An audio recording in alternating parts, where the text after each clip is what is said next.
you're going to have to find a way to really get yourself positioned. So when people know that you're calling, or when people speak to you after you've called them, they don't regret picking up the phone. They're willing to talk to you. Now, you may not sell every one of these people, but guess what?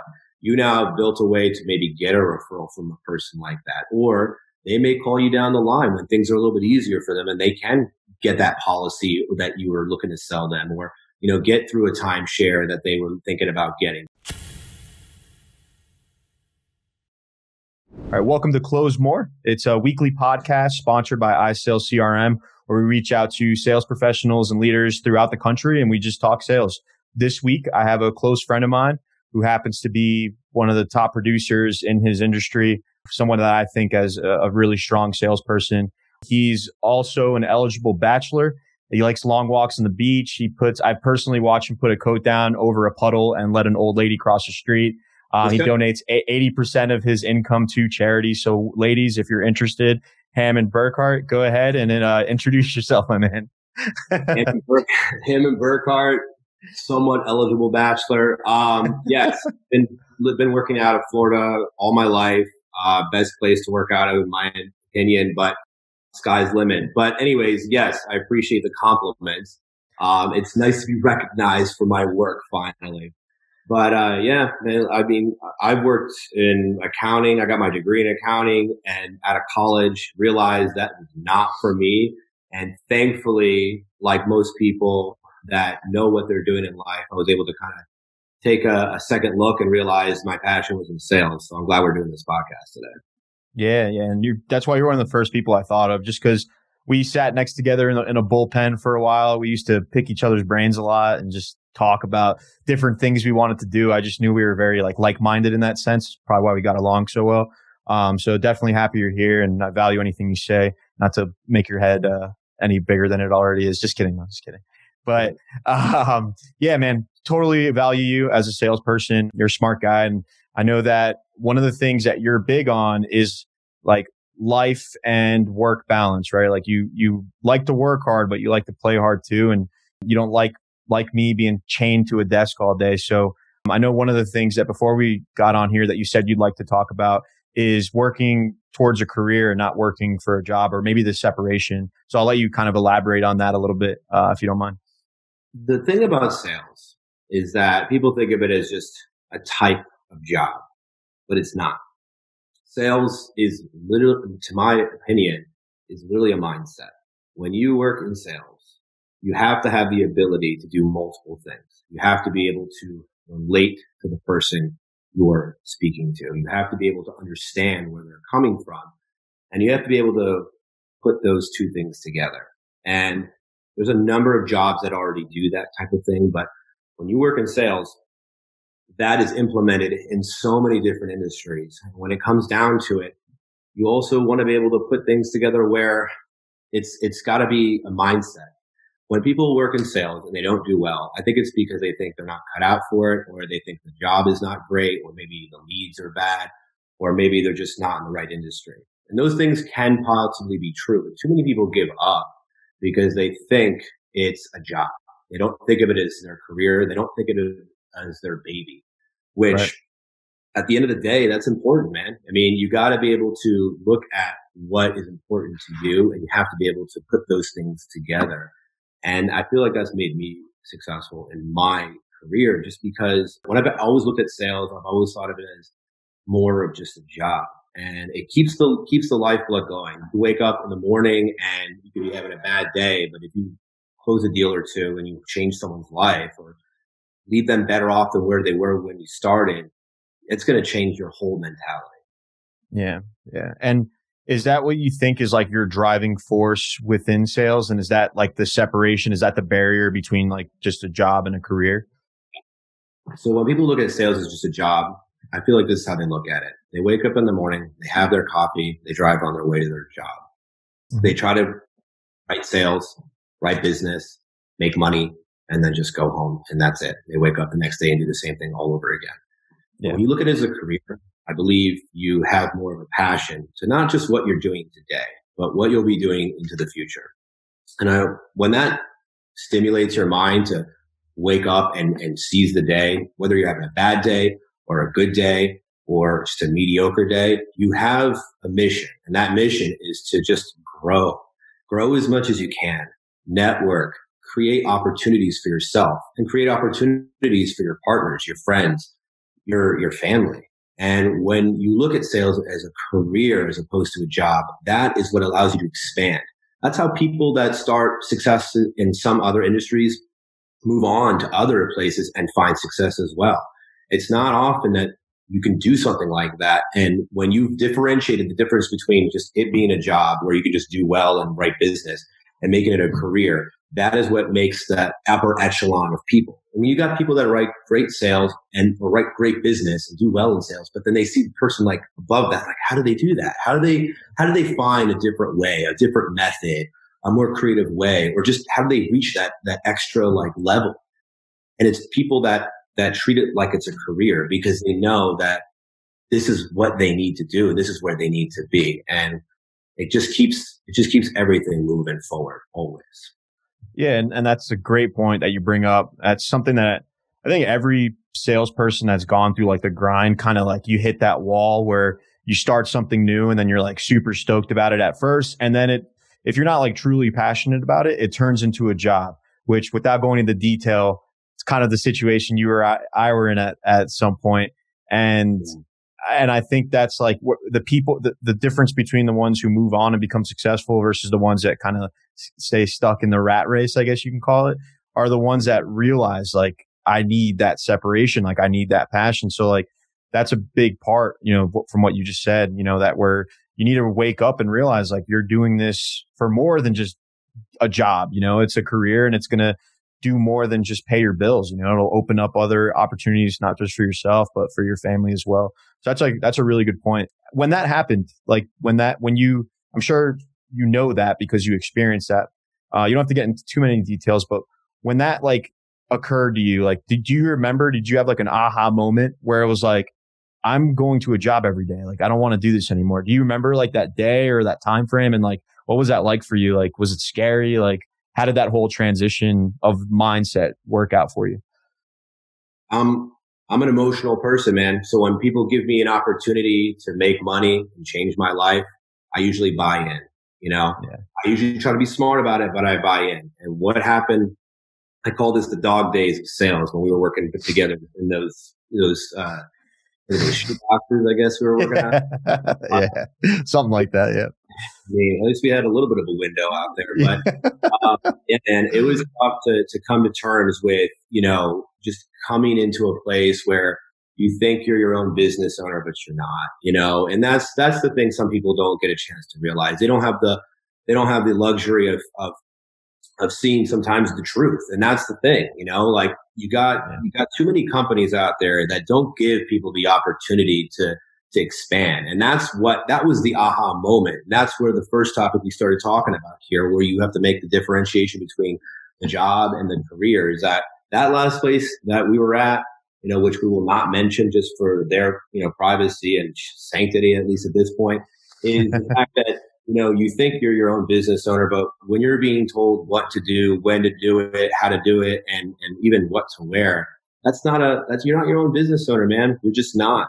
Right. It's not always about flashy things and flaunting on Instagram. It's about being able to create an opportunity and feeling good about what you're doing. Sales is emotional. That's why I feel like it vibes well with what I do. When I write a sale, or when I close a deal on something, I feel good, and I want to keep that good feeling going, and I want to keep progressing. But when you get restrictions out there's industries out there, primarily in the insurance field, which is where my focus is. You don't want to be restricted on what you can and can't do. And that's where, things like captive agencies come in. You want to work for a company where you have the freedom to move about and do what you need to do. You get great structure, you get good people that want to help you. And man, once you find a company like an IMO that really helps out and gives you the pathway, but still lets you do your own thing, that's where you start to progress and really blossom as a salesman or saleswoman. Yeah, no, for sure. And that's huge, man. And that's something that I think a lot of like the younger salespeople need to hear, because you definitely drink the Kool-Aid, right? And I think like a big sales tactic for a lot of sales jobs is they show you how much people are making, right? And I remember that's how I got sold on like one of my first sales jobs is the guy was showing me all these checks, right, that everybody was making in the office. I go home, I tell my sister about it, my buddy about it. And I'm like, man, like, these guys are going in there, they're making 500 grand their first year. And you believe it because why would you not? You just saw it on paper. But then you start doing it and you're like, okay, so there's like two guys that are doing that. So I think a good way to kind of translate what you were saying is just be smart, about what you're going into and make sure that the dream is actually, a real dream and not a nightmare, So that's huge, kind of picking your battles and where you're going to go and where you're going to dictate all of your time. That's super important. So that's pretty cool. Yeah, that was a good point to touch. I'm going to just reference my notes here real quick, but continue, please. Yeah, sorry to interrupt. A lot of offices are very top heavy. You get people at the top that are, like I said, flexing on Instagram, showing off nice cars, showing, their Friday meetings where they're, pouring champagne and stuff like that. You got a lot of the people there that are just, posting these videos and you're seeing this stuff. And you're like, wow, I want to work for a company like that. It looks like they're doing really well. Everyone's making money, driving nice cars and doing all this other stuff. And that's fine. You should be able to enjoy your spending, but that's not always the case, man. It really comes down to consistency. Consistency is where you can gauge a level of success that is real. There's some companies out there, they'll give you all the tools you need at the very beginning. And then once you have established your seat there and you feel like you're committed, they will drop the support. They will drop some form of lead funding, whether it be that or whether it be just being able to provide enough for the people that are there, and they'll just overstaff themselves, add a ton of agents. I mean, there's a lot of different ways, but it's really going to come down to consistency. If I were to give advice to a person that's looking to get into sales for the first time, I would say judge the level of happiness of their longest tenured agent. And I'm not talking about an agent that became a manager who now is getting overrides off of their agent. So I'm talking about the person that's been there the longest and has been considered a staple of that company. And if you see that person doing well and you see them doing it on a consistent basis, then you know that they're still taking care of the people that are really the foundation of their business. And that's what's important. It shouldn't be a revolving door. And there's a lot of sales jobs that are, but if you find consistency in a place that like sales, which is really the hardest part about it is consistency, then you know that you found a reasonable company that you can work with, not work for. Yeah, and that's really valuable information for people looking in, because right now, like the sales industry, in my opinion at least, is one of the easiest industries to get into right now with COVID going on, because there's so many different types of sales positions that are out there. They can be in a bunch of different types of niche industries, but most of them can be done from home. A lot of things are done online and stuff now. So that's kind of going to be a little more difficult to gauge, as far as what type of support you're going to have. So I think it's even more important now to really find out what you're going to do before you get yourself into it. And that's something that I think a lot of people in sales need to know, because I've seen it all, man. I mean, we've talked a lot, and now I'm director of sales for a software company. I've ran teams of insurance agents. I've done consulting. And like the one common thing that I see in a lot of offices is there's such lack of transparency with their salespeople. And that's because they're being sold, from the people above. So I think the point that you're making now is just really, really key. Just be careful, it's not to scare anybody, but you could end up losing a year or two of your life. And by the end of the 2 years is when you finally realize, like, man, I was sold. So that's pretty big.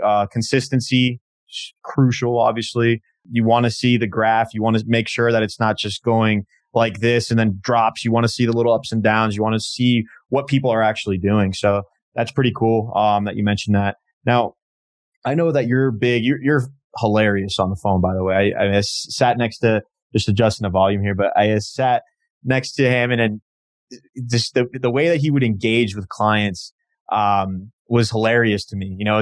Somebody would answer the phone, and I still think of it sometimes and laugh. Like sometimes people would call and he would say, "Hey, John, how the hell are you?"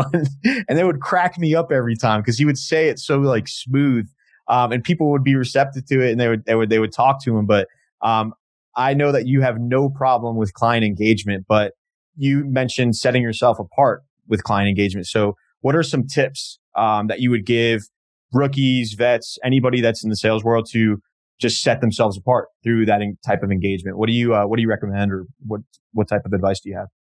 Personality is huge. I'm a colorful guy. I try to stay with the lines when it comes to, getting certain things taken care of. But personality has to show through the phone. And when I say funny things like, how the hell are you? Or, when I was doing the insurance, the health insurance, they'd ask me how I was, and I'd be like, hey, it's Monday morning and here we are talking about insurance. What could be better? Yeah, I do remember that actually. Yeah. That'd be a big one too. I mean, there's ways you can get in client engagement by just simply being different. And you don't have to say the craziest thing. You just have to find something that kind of gets them going. Because that's the thing. If you're cold calling, or if you're calling somebody out of the blue, or let's say you're calling a lead that's 2 months old, you're going to have to find a way to really get yourself positioned. So when people know that you're calling, or when people speak to you after you've called them, they don't regret picking up the phone. They're willing to talk to you. Now, you may not sell every one of these people, but guess what? You now have built a way to maybe get a referral from a person like that. Or they may call you down the line when things are a little bit easier for them, and they can get that policy that you were looking to sell them, or, get through a timeshare that they were thinking about getting. Something like that is easy to really accomplish when you have created a personal relationship with somebody. It could be as simple as just talking about some sports franchises that might be in the local area. Obviously, the weather is the old age, rule of thumb. But at the end of the day, it's really about inflection of voice, man. I mean, I can honestly tell you, I'll crack jokes from the beginning to the end, and then always find that happy medium in the middle where you can get a little serious with them. And as long as the conversation ends on a good note, they'll remember you now. Because if you ever call them again, I mean, how many times have you ever had called somebody, right? And you think you had a good rapport with them, and you have an appointment to set up something and close, like maybe later on that day or the next day after that, and they don't ever pick up the phone again. I think it's usually because you probably didn't build the type of rapport you thought you did, or maybe they just don't remember your personality. I've had a situation, listen, it's not 100% foolproof, but I've had situations where people, I call them up and I said, did you forget about me? I mean, did you don't love me no more, And they'll be like, oh, I still care, but I still love you. They don't, but they still remember, and that's the important thing. I mean, that it all comes down to putting your personality out there, and then really just identifying what you're there to do. If they like you as a person, you've already, that's half the battle. They already now enjoy talking to you. You got to, use your personality. And if you don't got a personality, well, by all means get one, or at least mimic one if you can. Which I hope you do. If you're in sales, you better have some sort of personality. And then the second step would be just obviously, listing out what you're there to do. That's really what, because people are, they get people calling them all the time. Sometimes you just got to break things down for them. When you break things down for somebody, especially when it comes to insurance, when people don't understand what the hell you're talking about, then you break something down for them, they're going to feel a lot better, because now they like you, and now they know that you care about them understanding what's happening. And that's really what it comes down to. Yeah, and that's something like my brother-in-law is somebody who's taught me a lot about business. As like a teenager, he would always just randomly give me some blurts and stuff like that.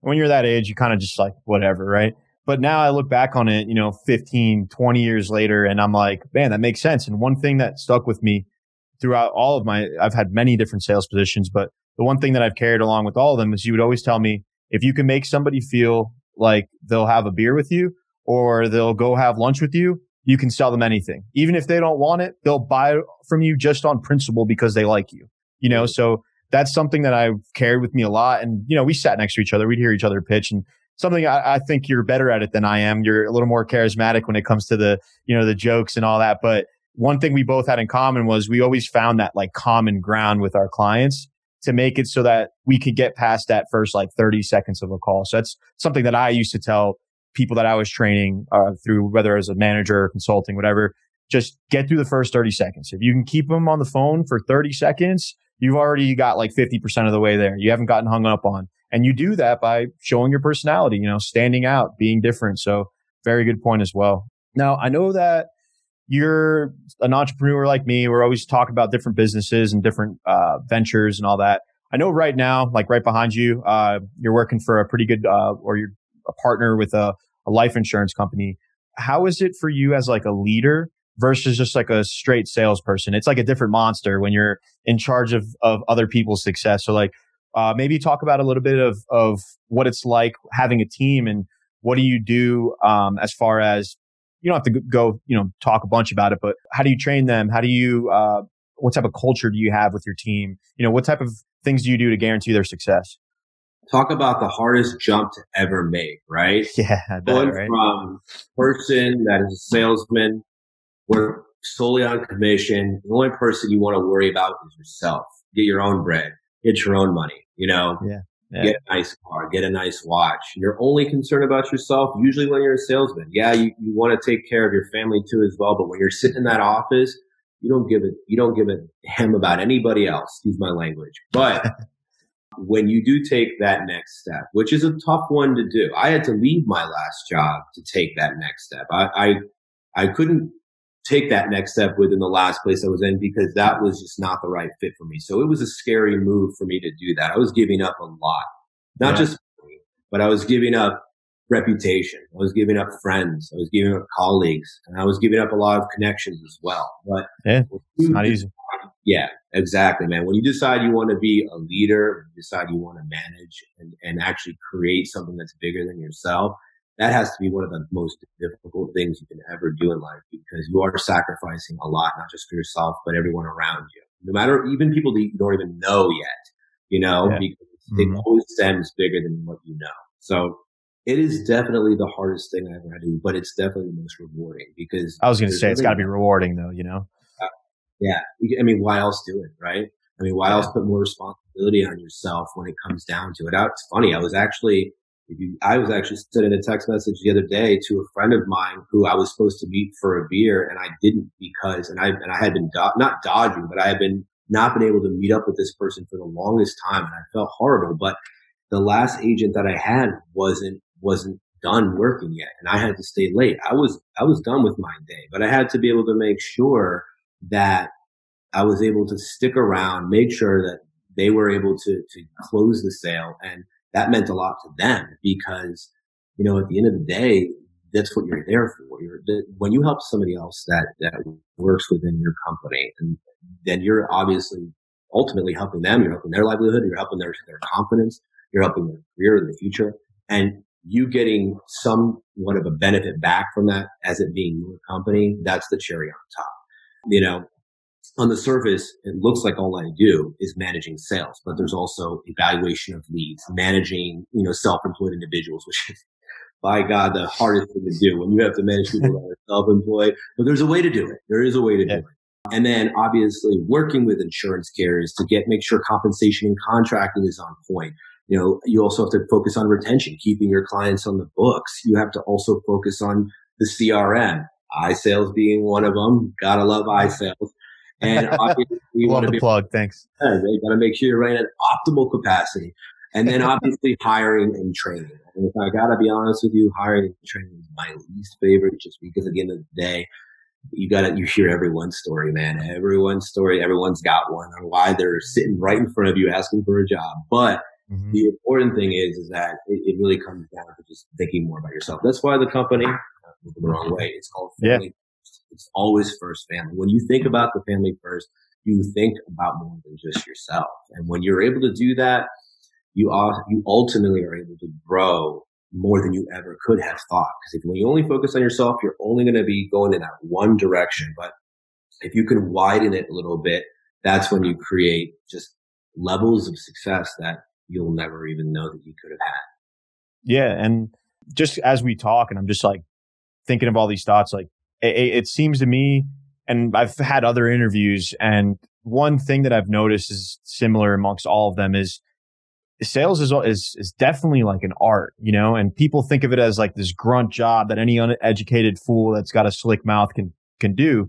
But there's so much that goes into it, especially just talking about the point you just did. Having a team, maybe you don't really feel like listening about the problems they have at home, but you kind of have to because they're counting on you to teach them and to get them through their day and all that. So yeah, it's huge. There's so many different aspects of it, being consistent, having the right mindset, making sure you're with the right company. All of the things you just said from a leadership standpoint. So there's so many different things that it's definitely mentally grueling. It's a tough job, but it's also one of the most rewarding. There's no other place where you can go work other than sales where your income is totally based on you. You make your own paychecks, literally, So that's a lot of good information that I think anybody who's new or that's been in for a while, you got to start shifting your mindset at some point. It's not all just about sitting on the phones 12 hours a day and getting deals. Yeah, it's a good way to learn. It's a good way to get started. It's also a good way to burn yourself out.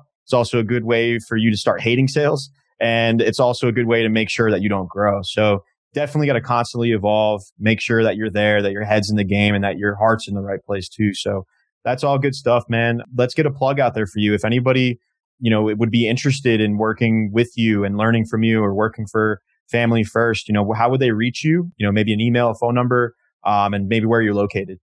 Yeah. So we're located in the heart of South Florida. We are in Boca Raton, and we are actually in the East too as well, right near Federal. The wind is blowing. I got palm trees. You can't tell, but there's windows on both sides of here. For the viewers that are watching, the area he's describing is literally probably 3 miles from the beach. Lots of cool places they eat and stuff like that. So definitely a prime location for the people that haven't been to South Florida.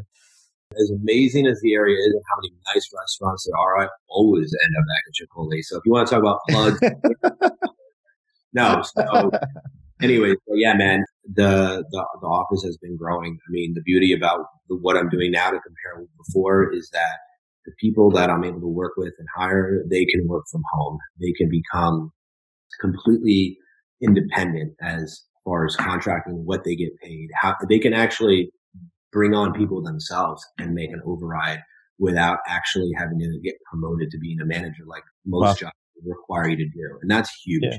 Because we're now able to build a team of even friends and family, and you're actually able to make money, and it's a real product. It's a real service. It's insurance. It's definitely something that everybody needs to have. So that's a fact for that. Now, as far as everything else goes, I can honestly say that we have been growing at probably a little bit quicker than I expected to, just because, listen, open enrollment's over, man. Health insurance, all these health insurance agents out there that are not right in the right business and the right product. You may be making money now, but come March, you got to be careful, man, because once some of that business starts dropping off, you have to be able to make sure you can supplant that. So make sure you're working for the right company and selling the right product, number one.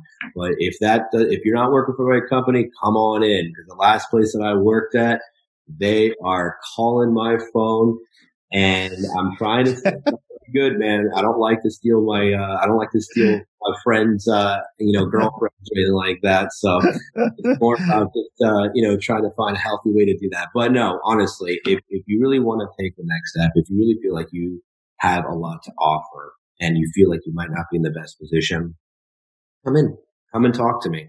I'm at a desk with 7 seats right now, and I'm more than happy to sit down with you, talk about what you want to do, where you want to be in life, make money, but also build a budding business that you can expand and grow. My phone number is listed as 561-699-9453, but I prefer you email me at enroll@ushealthadvisory.net. And you can also visit our website too as well, which we'll list at the bottom of the link here too also. Yeah, we'll add, an email for him, his website on the bottom of the podcast so that you can check him out as well. Hamon's the man. Besides being one of the best salespeople I know, he's genuinely a good guy. Head's always in the right place. And I definitely think anyone that goes his way is going to learn a lot. I really appreciate you doing this, man. You've been promising me a tomahawk steak and wine for like 6 months now. So I feel like that's a new trend with friends of mine. They just lure me on with a fake promise for a guy's night out. So maybe we can make that happen soon. 12, baby. Let's go. Let's do it. Right. Cool, man. Well, again, I appreciate you being on. And if anybody wants to reach out to him, information will be under the podcast here. But this will wrap it up for this week's episode of Close More. Hopefully everybody learned a lot today. I know I did. And we'll be back with some more sales stuff for you guys. So, Hamon, thank you, brother. And we'll talk soon, all right? Anytime. Talk to you soon. Cheers.